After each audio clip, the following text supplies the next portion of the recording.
Nah, di sini saya menampilkan kode Python yang telah kami buat, yaitu untuk program menentukan apakah bilangan itu genap atau ganjil dan bilangan prima. Nah, kode Python yang didapat yaitu def check genap ganjil angka. Kondisinya yaitu if angka tanda persen itu adalah modulus 2, 0, return bilangan genap sehingga else yaitu bilangan ganjil. Nah, seperti yang dilihat ini adalah kode Python untuk if. Nah, kemudian ada flowchart. Flowchart itu dimulai dengan oval. Oval itu kan untuk mulai dan diakhiri dengan selesai, itu juga untuk oval. Ada pemasukan angka jika iya, jika tidak, genap, ganjil. Kemudian hasil dari genap dan ganjil itu menghasilkan angka yang kurang dari 2.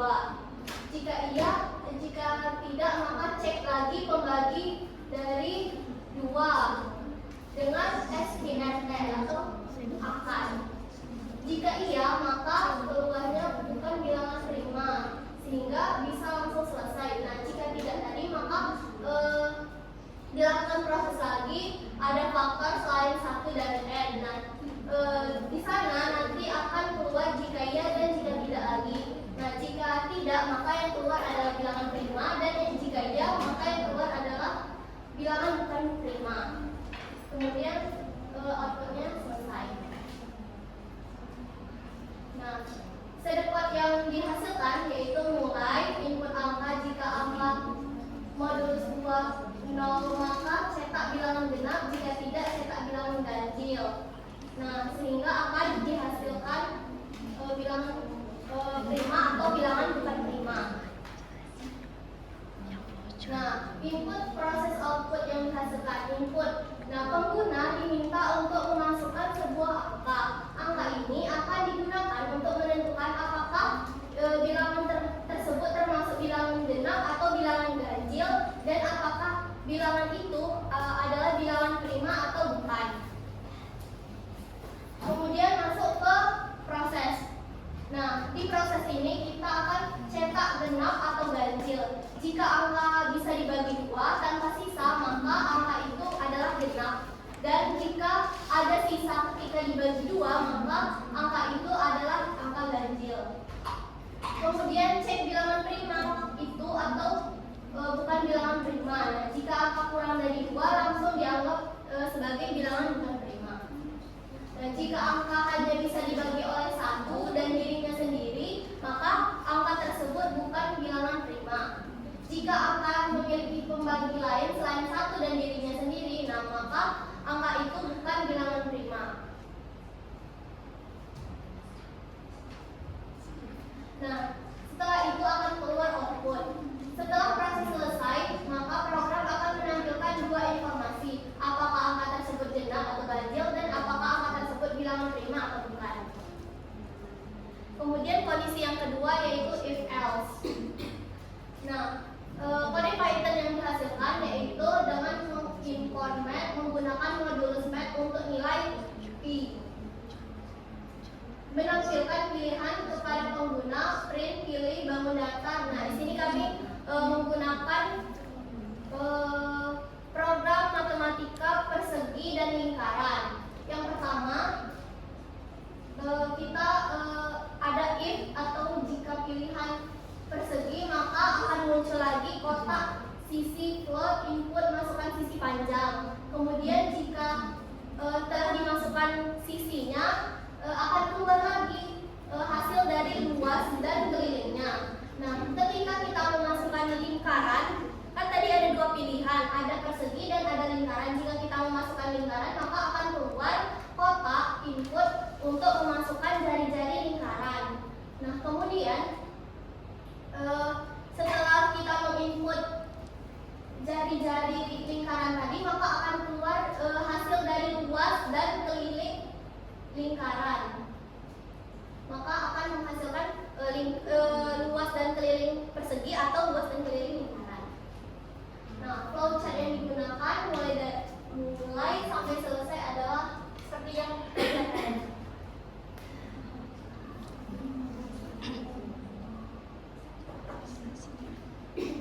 Pertama itu kan mulai, kemudian akan menampilkan pilihan kotak persegi atau kotak lingkaran. Nah, kita ketik itu kita mau persegi atau kita mau lingkaran. Kemudian kita masukkan dengan pilihannya. Jika kita memilih persegi, maka kita akan disuruh untuk memasukkan panjang sisi. Jika kita memilih lingkaran, maka kotak yang dihasilkan adalah kita akan memasukkan jari-jari, maka akan keluar keliling persegi dan luas persegi, dan jika tidak maka kita akan mengeluarkan luas dari lingkaran dan keliling dari lingkaran. Sedangkan yang dihasilkan yaitu mulai cetak pilihan bangun datar, persegi atau lingkaran, kemudian input pilihan. Jika pilihan itu persegi, maka input sisi luas sisi kali sisi, kemudian akan menghasilkan keliling. Kemudian cetak luas dan keliling. Jika tidak, maka pilihan yang keluar adalah lingkaran. Maka input dari jari-jari lingkaran, kita menginput misalnya jari-jari lingkarannya berapa, maka yang keluarnya adalah luas dan keliling dari lingkaran. Baiklah, di sini ada input proses outputnya. Yang pertama itu adalah input. Nah, pengguna memilih bangun datar. Nah, kemudian program akan meminta pengguna memilih antara persegi atau lingkaran. Kemudian akan ada kode lower digunakan agar input tetap dikenali meskipun pengguna mengetik dengan huruf besar. Nah, misalnya kita ketik tuh di Google Colab itu perseginya huruf besar atau huruf kecil, maka yang keluar tetap huruf kecil.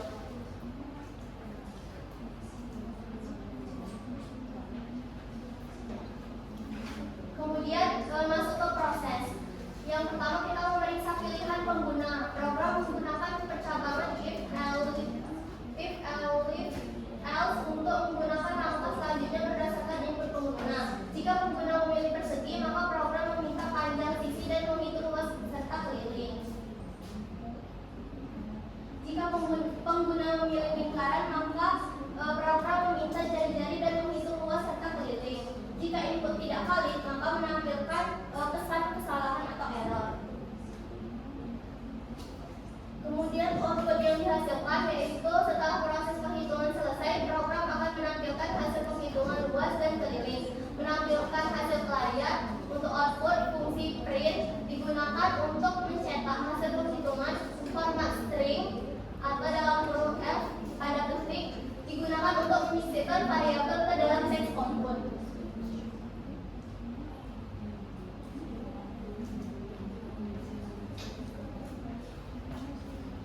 Kemudian untuk tanda kurung luas titik 22F itu untuk menampilkan hasil dengan dua angka di belakang koma, misalnya 12,34. Nah, untuk kurung awal keliling titik 22F itu sama seperti luas, digunakan untuk format angka yang lebih rapi, sehingga hasilnya akan lebih rapi. Selanjutnya akan dilanjutkan oleh Daniel.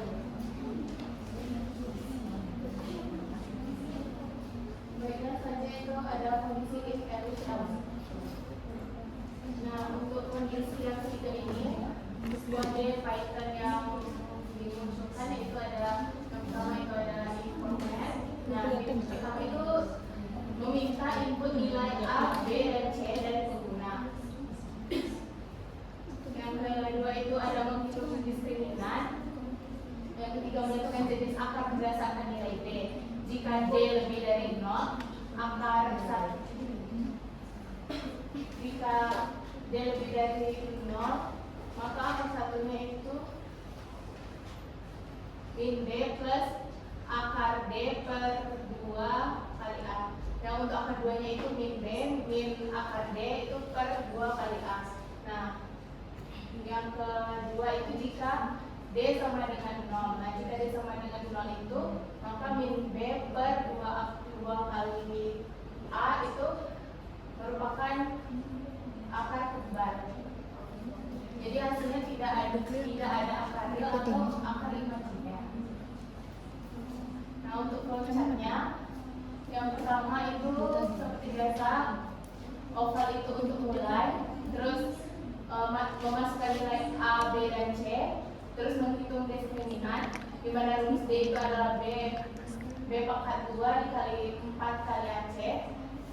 Terus jika nilai diskriminannya itu lebih dari 0, itu ada cabang jika iya dan jika tidak. Jika iya itu hitung akar 1 dan akar 2. Selanjutnya tampilkan 2 akar real. Jika tidak itu apakah D sama dengan 0. Terus menghitung akar, tampilkan itu tidak ada akar real. Nah, hitung akar kembar, terus tampilkan akar kembar, kemudian selesai.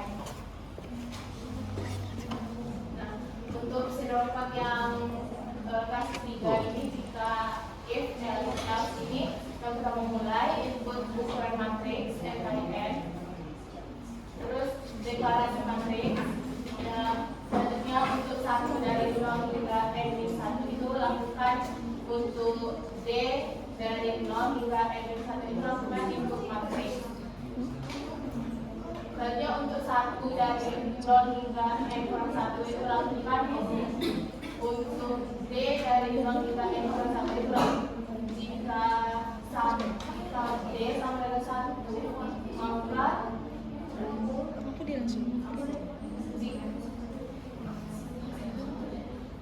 jika 1 sama dengan D, maka jika matriks 1D sama dengan 1, maka identitas itu sama dengan false.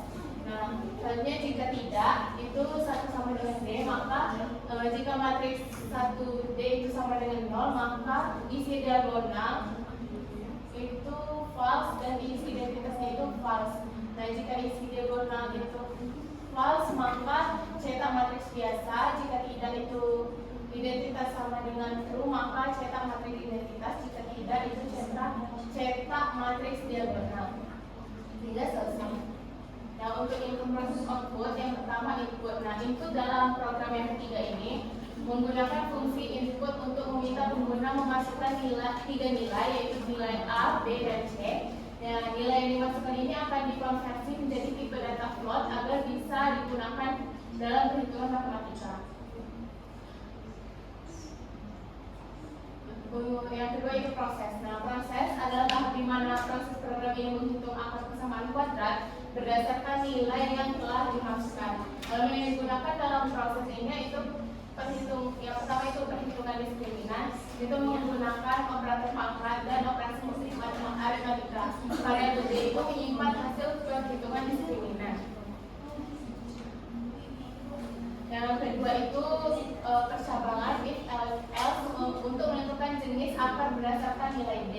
Jika D lebih dari 0, maka 2 akarnya berbeda dihitung dengan match akar.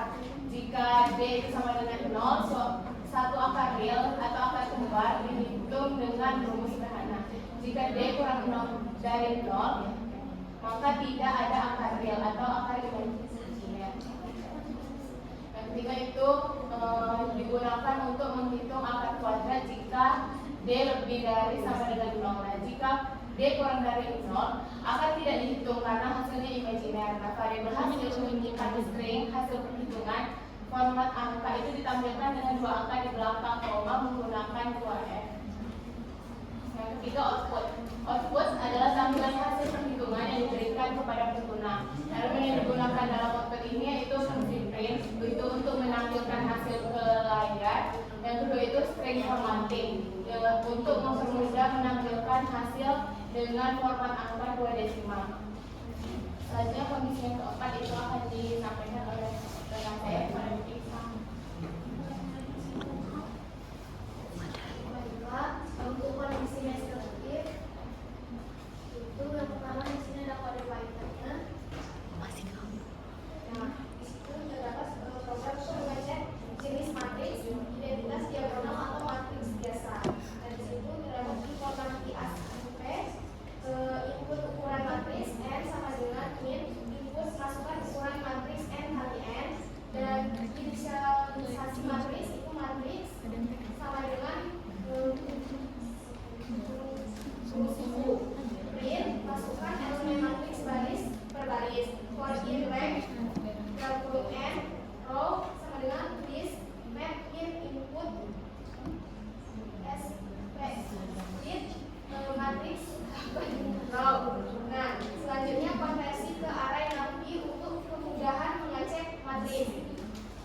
untuk 1 dari 0 hingga n sampai 0 lakukan input D dari 0 hingga n sampai 0, lakukan input matriks D.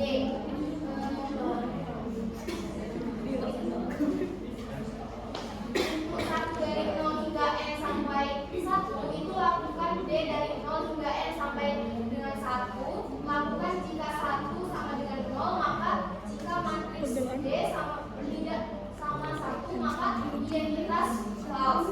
Nah, jika tidak 1 tidak sama dengan D, maka jika matriks 1 D tidak sama dengan 0, maka is diagonal false, identitas false. Selanjutnya jika is diagonal false, maka cetak matriks biasa. Jika tidak, jika identitas true, maka cetak matriks identitas. Jika tidak, cetak matriks diagonal.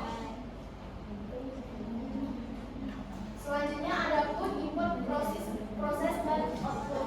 Yang pertama ada input. Pengguna diminta untuk memasukkan ukuran matriks n kali n dan elemen-elemen matriksnya. Elemen yang digunakan dalam input yang pertama yaitu input, yaitu untuk menerima ukuran matriks dan elemen-elemen matriks dari pengguna. Yang kedua ada int, yaitu mengonversi input ukuran matriks ke tipe data integer. Selanjutnya yang ketiga itu ada map, yang meliputi input split, yaitu untuk mengonversi input satu baris menjadi daftar angka. Selanjutnya yang keempat itu variabel matriks, yaitu untuk menyimpan matriks dalam bentuk list of list. Yang kedua ada proses. Program akan mengecek apakah matriks merupakan identitas diagonal atau biasa. Nah, elemen yang digunakan dalam proses yang pertama ada konversi ke NumPy array. Yang kedua itu cek matriks diagonal dan identitas. Matriks diagonal itu untuk semua elemen non diagonal harus 0, sedangkan matriks identitas itu semua elemen diagonal harus 1, dan sedangkan elemen non itu diagonal tetap 0. Yang selanjutnya itu menentukan jenis matriks. Nah, jika is diagonal sama dengan true dan semua elemen diagonal bernilai 1, maka itu matriks identitas. Nah, jika is diagonal sama dengan true tapi elemen diagonal itu bukan semua 1, maka itu matriks diagonal. Selanjutnya jika is diagonal sama dengan false, maka itu matriks biasa. Selanjutnya adapun outputnya yaitu program akan mencetak jenis matriks berdasarkan pengecekan yang dilakukan. Selanjutnya mini proyek 1.2 mini proyek yang kedua yaitu membuat satu contoh algoritma yang meliputi flowchart dan pseudocode serta kode Python yang membuat perulangan for dan while serta kondisional dengan konteks masalah matematika dan dijelaskan berdasarkan input, proses dan output serta komponen atau fitur Python yang digunakan. Adapun kode Python yang kami pakai yaitu program untuk menampilkan deret Fibonacci hingga n angka. Nah, meminta input dari pengguna n sama dengan int input atau masukkan jumlah bilangan Fibonacci. Yang selanjutnya validasi input. If n kurang dari sama dengan 0, maka print masukkan bilangan positif. If n sama dengan 1, print deret Fibonacci 0. Else print deret Fibonacci a, b sama dengan 0,1. Print a, b, n sama dengan. Nah, selanjutnya for in rank 2,n, yaitu perulangan for untuk menghitung Fibonacci c sama dengan a plus b. Print c n a, b sama dengan b, c. Selanjutnya ada flowchart yang kami buat yaitu dimulai dari mulai. Selanjutnya input barisan yang diinginkan, input diubah a sama dengan n-1 karena tidak bisa dimulai jika bilangannya sama. Selanjutnya jika a lebih dari sama a kurang dari sama dengan 0, jika iya input angka positif. Namun jika tidak, jika a sama dengan 1, cetak F1 sama dengan 1. Jika tidak, Jika A sama dengan 2, maka cetak FA dikurang 1 plus FA dikurang 2 dan selesai. Adapun sedokot yang kami dapat yaitu mulai input n jika n kurang dari sama dengan 0, maka cetak masukkan bilangan positif. Namun jika n sama dengan 1, cetak 0. Jika n lebih dari sama dengan 2, cetak 01. Set A sama dengan 0, B sama dengan 1. Untuk I dari 2 sampai n, set C sama dengan A plus B, dan cetak C, set A sama dengan B, set B sama dengan C, dan selesai.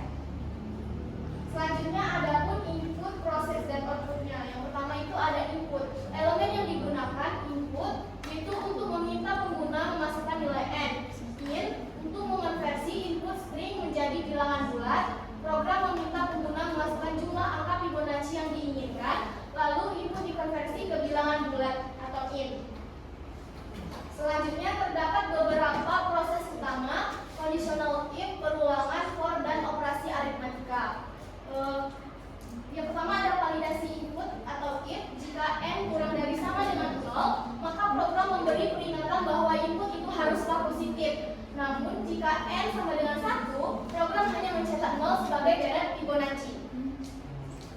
Selanjutnya yaitu variabel A, B, yaitu untuk menyimpan dua angka terakhir dalam Fibonacci. Nah, perulangan for itu menghitung Fibonacci dengan mengulangi operasi penjumlahan. Operasi aritmatika C sama dengan A plus B, update variabel A sama dengan B, B sama dengan C, yaitu menginisialisasi angka pertama dan kedua A sama dengan 0, B sama dengan 1.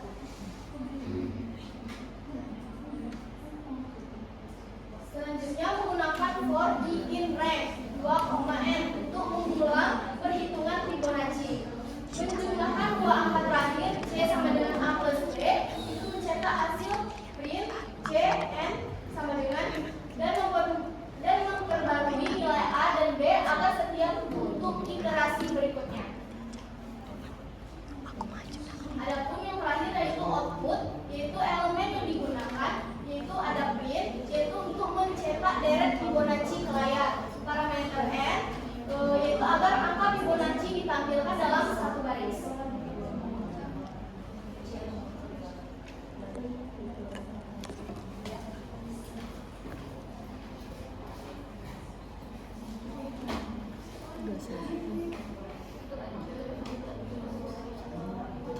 Itu saja yang dapat kami sampaikan. Mohon maaf atas kekurangannya. Kami akhiri. Wassalamualaikum.